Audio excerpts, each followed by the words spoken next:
In Game of Thrones, many people like to call Robb Stark an idiot and say the Red Wedding was his own fault. But in the original books, the background and build up to the Red Wedding are completely different.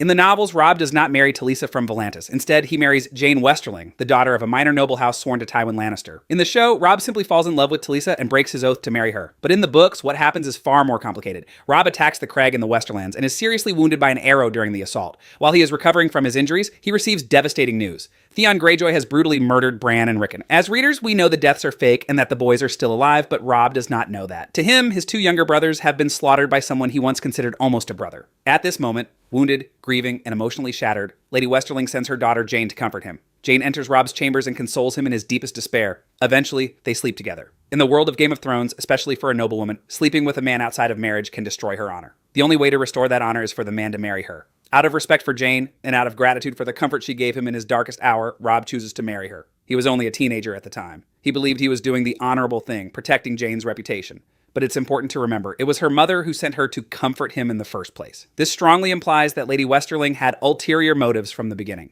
She likely saw Robb's vulnerability and used her own daughter as part of a calculated plan, manipulating him into a marriage that would destroy his political alliances. Even more cruelly, Lady Westerling was secretly giving Jane contraceptives, preventing her from becoming pregnant with Robb's child. In other words, from the very beginning, she was undermining him maritally, politically, and militarily.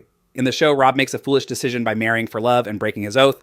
But in the books, he is a traumatized teenage boy who was manipulated at his lowest point. His kindness, sense of duty, and commitment to honor were exploited by a scheming noblewoman loyal to Tywin Lannister.